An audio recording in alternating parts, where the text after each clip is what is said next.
Hello, my name is Sandra, and I'm 35 years old. I work in an office and currently live with my husband, Matthew, and his mother in their family home. Despite being married, I often feel a sense of emptiness in my relationship due to the relentless bullying from my mother-in-law, which never seems to improve. Matthew and I first met through our jobs. Our companies were collaborators, which led us to work closely on various projects. As we spent more time together, our relationship blossomed, and we began going out for meals and enjoying dates. After a year of dating, Matthew proposed, and we tied the knot when I was 32. At first, our marriage was blissful, just the two of us, exploring life together. I had yet to uncover Matthew's true nature. We both had thriving careers, allowing us to indulge in luxurious weekends filled with trips and gourmet dining. I envisioned a future brimming with beautiful memories. However, everything changed dramatically 3 years into our marriage when Matthew's father fell ill and passed away unexpectedly. Overwhelmed by grief, Matthew suggested we move in with his mother. I was taken aback by this idea. While I sympathized with her loss, we had only been married for 3 years, and I cherished our independence as a couple. In the wake of these events, my relationship with my mother-in-law soared. Her treatment of me became increasingly harsh, making our living situation unbearable. In an unexpected twist, she handed me divorce papers, claiming it would be best for everyone if Matthew and I separated. Confused and heartbroken, I decided to take a break and stayed with my parents for a month to gather my thoughts and seek advice from my father. During this time, I took the difficult step of filing for divorce. My decision felt right, but soon after, my mother-in-law began bombarding me with calls, begging for forgiveness and admitting her mistakes. This period was incredibly challenging, forcing me to reevaluate my relationships and the direction of my happiness. As I navigated these turbulent waters, I learned the importance of setting boundaries and prioritizing my well-being amid familial pressures. Matthew expressed a strong desire to remain close to his mother after his father's death, feeling a deep responsibility to care for her as her only son. He often said, "So I feel like I need to take care of her as much as I can," he told me, his voice heavy with a sense of duty that was only intensified by his regret for not being more attentive to his father before he passed away. Watching Matthew grapple with the weight of his father's death, I felt compelled to support him, even though I had reservations about moving in with his mother. Soon, we made the transition to my mother-in-law's house. Upon our arrival, she expressed her relief with warmth. "It's good of you to be here," she said, beaming at Matthew. "You don't have to worry anymore now that we're here," he reassured her. Her response was filled with gratitude. "Thank you, dear. I'll take care of you both from now on." While Matthew appreciated her words, I sensed a chill in the air whenever I was involved. After settling in, we joined my mother-in-law in the living room, where she had prepared an array of treats from her bakery featuring her beloved almond paste. Matthew's eyes sparkled with childlike glee as he praised the delicacies, and for a moment, I couldn't help but share in his joy. However, the atmosphere shifted when my mother-in-law turned to me, her expression icy. "Sandra, are you all right? Why do you look so lost?" Her tone was brisk as she suggested we make some coffee to accompany the pastries. As I fumbled to find the coffee supplies, she remarked snidely, "Where are the coffee pots and things? You're so useless, aren't you?" She gestured toward a cluttered shelf, adding with a dismissive tone, "Oh, look, they're over there where the wife's stuff is." Her comment stung, especially since it was unfounded. I had always done my part to help out, yet she seemed determined to portray me otherwise. This interaction served as a stark reminder of the challenging dynamics in the house, reinforcing my doubts about our decision to move in. Before my husband and I made this choice, we often visited his mother's home. Whenever I attempted to help around the house, she would insist, "No need, just sit down," effectively barring me from the kitchen. It was clear she had specific ways she preferred things done and didn't want anyone disrupting her system. Eventually, I stopped offering to help, thinking it might ease the tension. Unfortunately, this only made matters worse. She continued to snap at me unexpectedly, which felt incredibly unfair. After one particularly sharp rebuke, she fixed me with a stern gaze and demanded, "What's with that look? Do you have a problem?" Not wanting to escalate the conflict, I silently hoped my husband would intervene.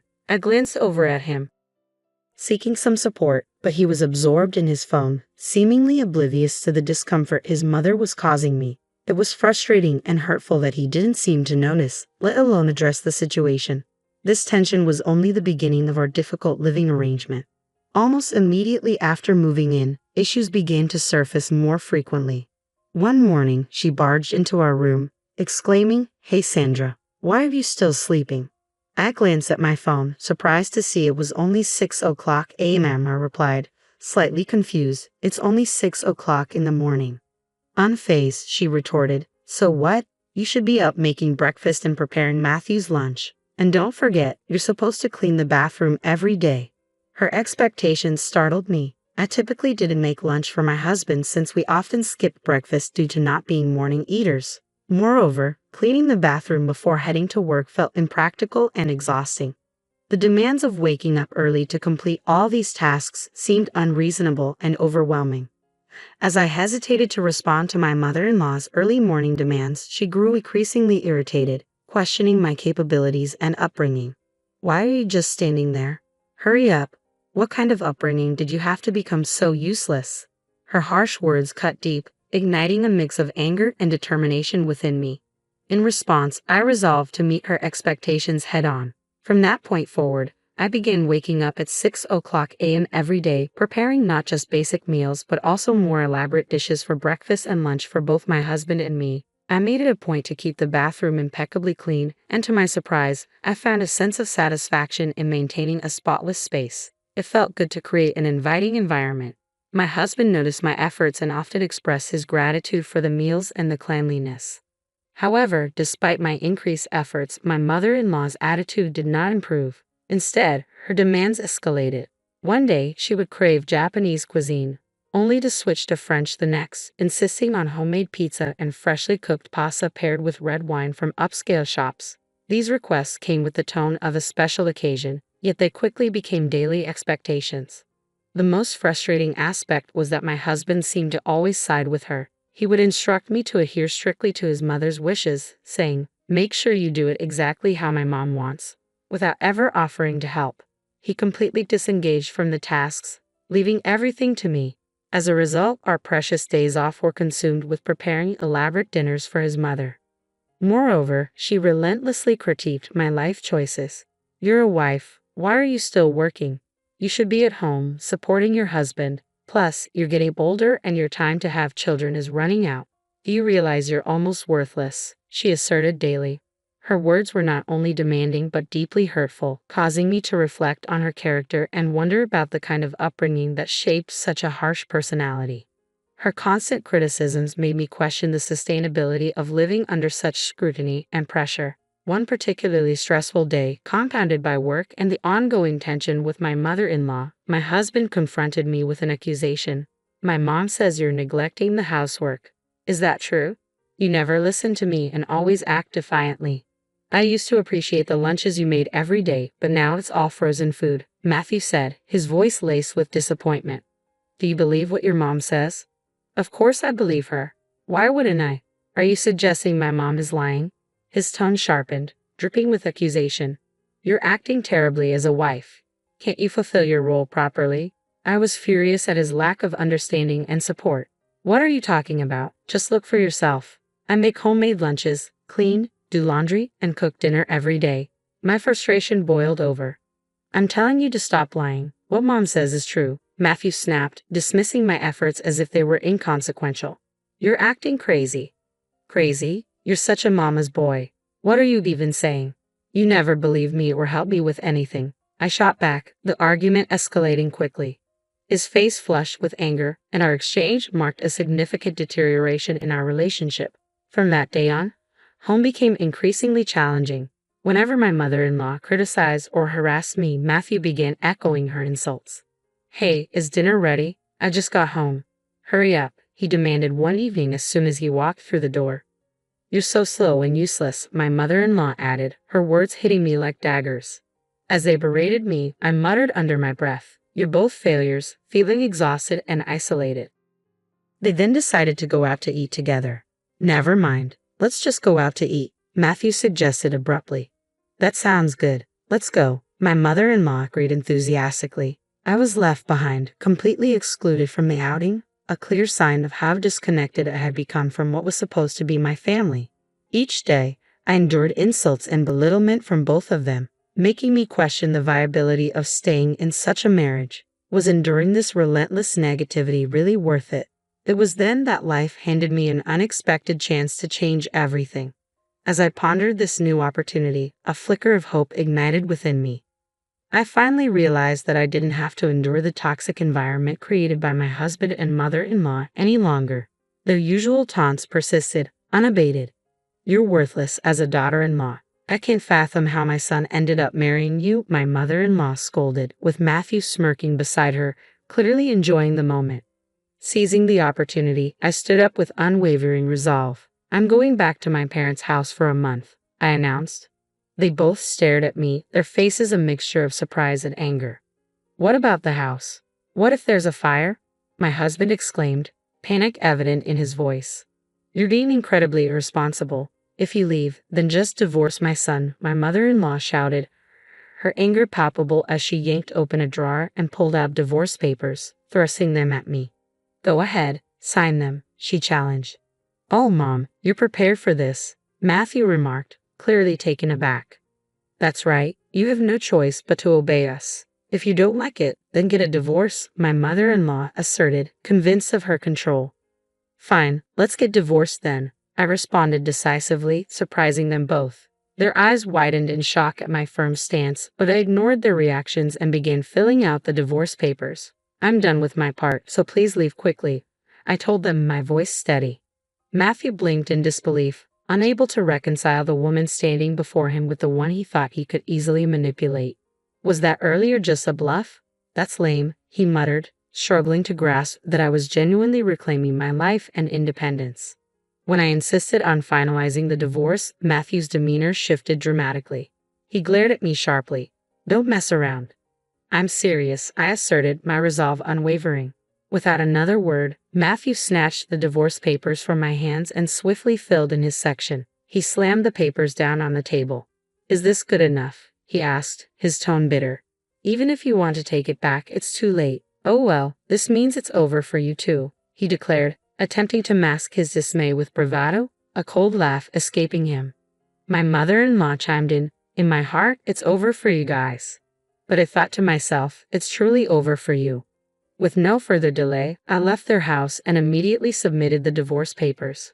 When I returned to my parents' home, I recounted everything to my father, who was deeply shocked but promised to support me in whatever actions were necessary.